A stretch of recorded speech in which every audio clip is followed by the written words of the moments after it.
That was 4th gear. It just comes right up. Quick review of motorcycle stuff, you know. 2017 GS 1200 Rally Adventure. I don't know, Adventure. Is there a difference between Rally Adventure and Adventure? I don't know. For those of you guys that know, I have a old ass BMW 1200. It's a 2005. I rode it across the country last year. That bike was fantastic. And after hearing all the things about these bikes, I figured I have to try it out. You know, have to try one, right? After riding it for a couple of weeks, well, 2 weeks, this is probably one of the greatest bikes ever built. It seriously does everything so well. First off, pretty high. I have a 32-inch M-Team. I am tippy-toeing on it. The seat is on the lowest setting. It's not bad because it's very well balanced, so I'm not too upset about it. It is fantastic though. Upright position, handlebars feel great, front end feels great. This thing does everything so freaking well. Let's see if we can hop a curb.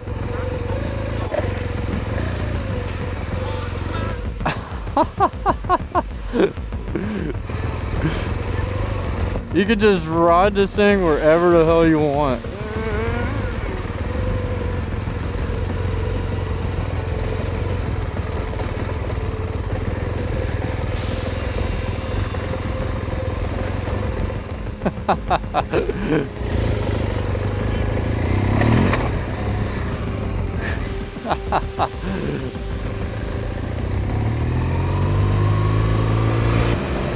So quick shifter has dynamic mode plus. BMWs are usually always loaded with like cool tech. The suspension has got dynamic suspension. It's impressive what they do with these bikes. This bike is very impressive how fast you can change it. You can change this bike to do whatever, you know, that soft suspension, hard suspension. You can go from ripping a back road to riding a freaking trail, and it does it all so freaking well. Now, other than tippy tone, I kind of remember tippy tone on like an R1, CBR 1000. Like those bikes had a kind of different seating position. You sat pretty high on them, but you sat low and into the bike itself. Whereas this, you're upright, comfortable. I mean, these are straight world travelers, you know. This thing also does wheelies very well. Like, I'm not gonna ride one because I have a backpack on the back of this thing right now. I don't want it to go flying off, but second, third gear, it will come up with no problems. And when you set it back down, it's like setting it down on a cloud.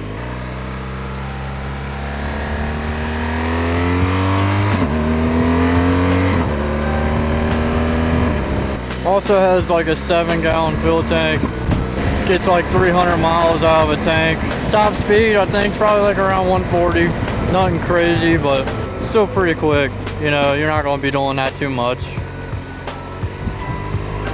Does seem like it's geared kind of on the lower side. I don't know if that's because it's a big old off-road bike, or not 100% sure if it is or not, honestly. But compared to the R1200, it seems like it's a little bit higher up in the RPM.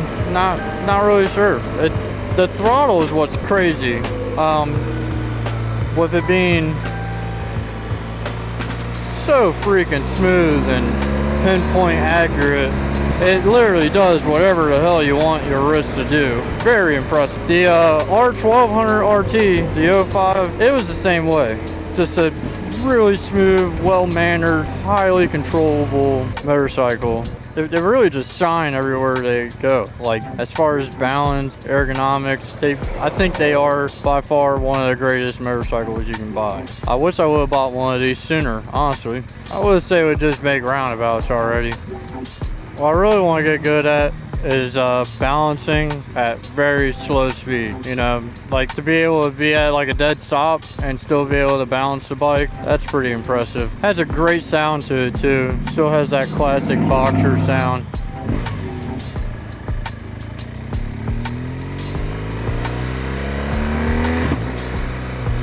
Also, the quick shifter, it blips the throttle for you. It makes a great little pop noise every time you shift. It sounds sweet, just a pop Nice little, it's kind of deep too.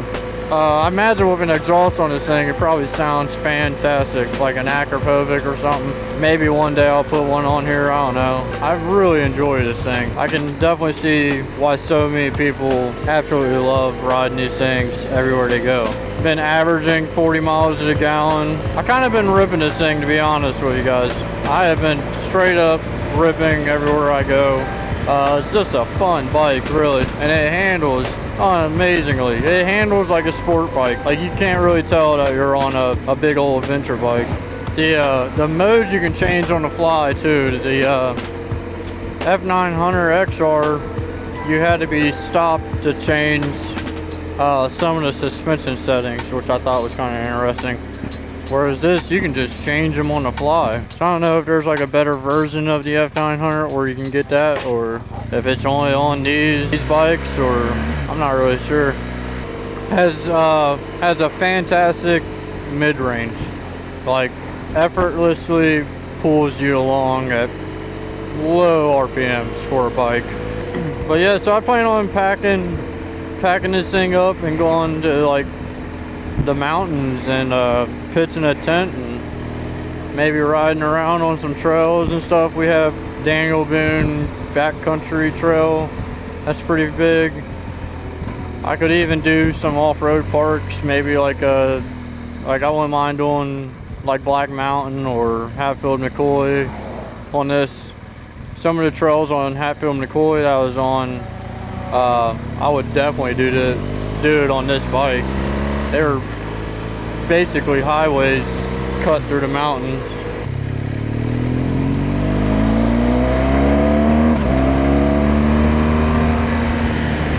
All right, see if we can have some fun.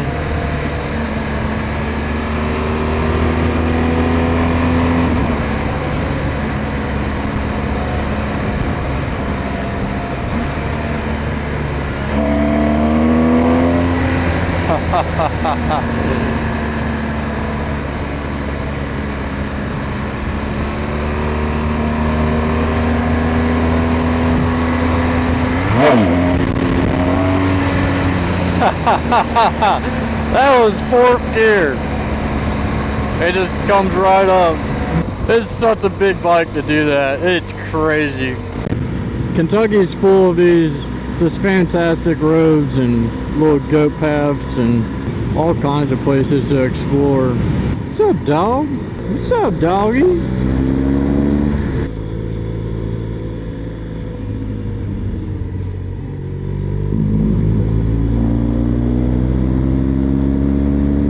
Listen to that. I mean, it's such a deep tone, you can feel it in your eardrums. It sounds like a big old dump truck or something. Just, you could drive it like one.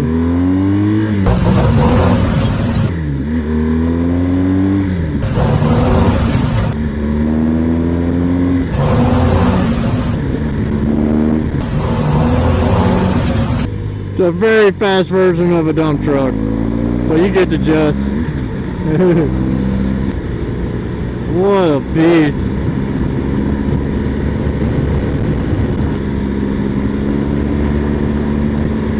Yeah, I completely understand why guys can just flat out ride the shit out of these things. I mean, you see people on like back roads dragging knee, and then you see them riding around Moab like, alright. Because it can just do it all. That boxer engine keeps all that weight down low, makes it more beneficial for off-roading and riding on the road. Just riding in general, lower center of gravity is always better. Super nimble. I'd love to drive one of them like GT 1600s or whatever, one of the ones with like the straight six engine, like the Grand Americas or whatever the hell they're called. I'd love to ride one of those, see how it feels in comparison to this or the RT.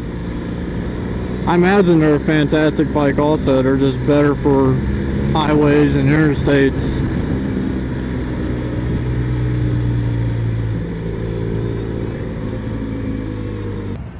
There is a FZ09 or FZ07 parked over here, but can't even see it.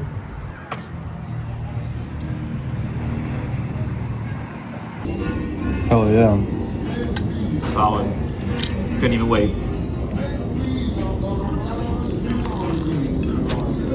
Is that 69 and a ton of what? Yeah.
Alright, let's go on a little night ride. What the? Look at this. This is funny.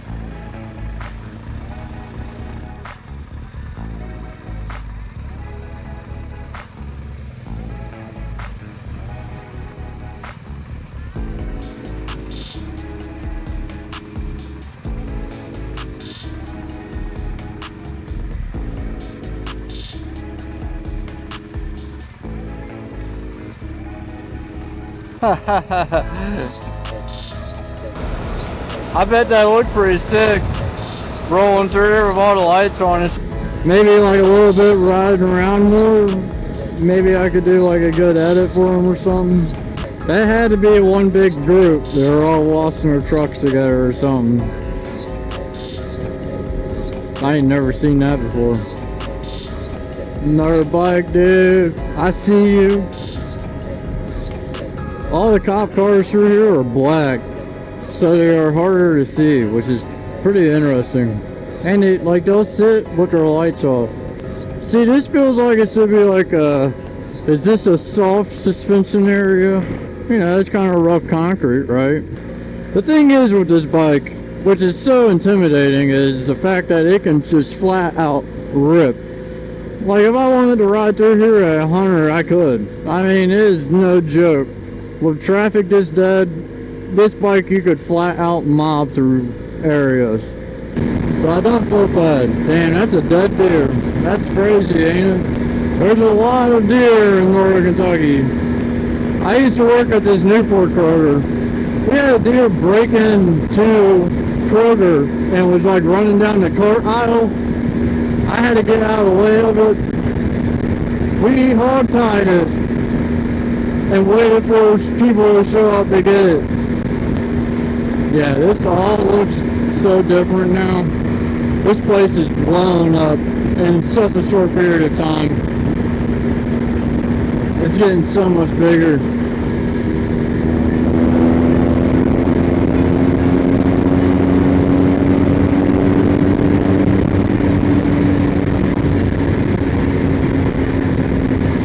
Gotta get in the front.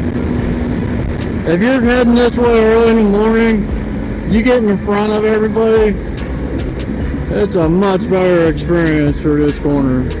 Because you can go right through this corner.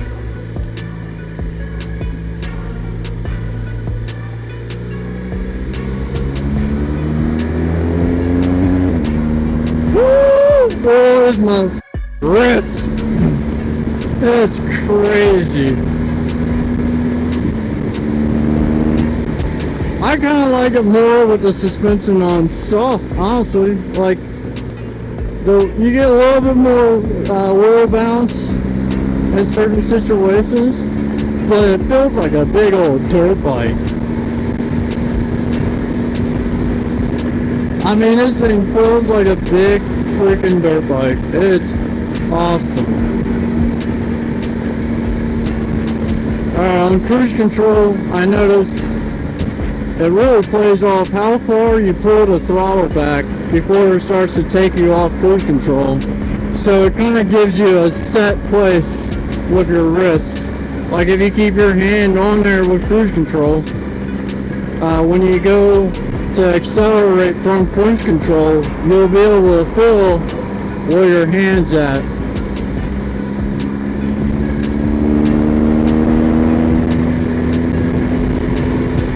Sixth gear, this thing pulls so hard. Right now this thing barely sounds like it's even working. Like once you start laying into it, you can kind of tell by the intake noise when it's really stuck in there. It's crazy how this thing reminds me of the sound of like a little airplane or something. It's just so, like, such a nice humming noise. Just, and like all I can picture is a prop. Just, oh, you know. Every time I go to take myself off cruise control with the throttle itself, I really have to twist this throttle back to get it to even accelerate for me. I have cruise control set at a certain speed. I am cruising that 5 mile an hour over that speed. When I let off, it'll drop me back to cruise control. So typically what I like to do is set up on cruise control, and when somebody's letting me go past them, if I catch up to them in cruise control, that means I'm going faster than them. And then, you know, what you're supposed to do is get over and let that person behind you go past you. So usually when people get out from in front of me, I like to speed up a little bit and then let it back off and go right back to where I was at cruising wise. So like if I catch up to these cars in front of me, I'm in the right lane, but you know, essentially you would expect them to get over for you. It's all about variety. You have lots of variety on a motorcycle. Like right now, I could ride to Michigan on this tank of fuel. Try to get in front of as many people as possible.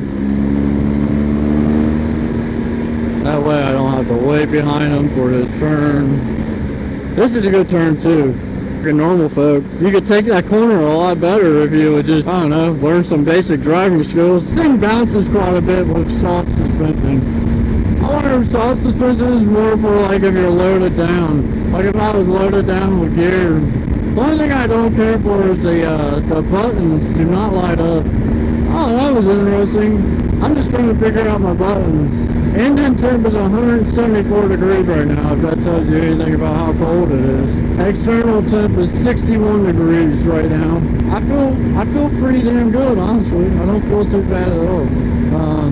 But yeah, you can't really see your buttons over here. So like, alright, there's suspension, soft, normal. Let's go back to normal.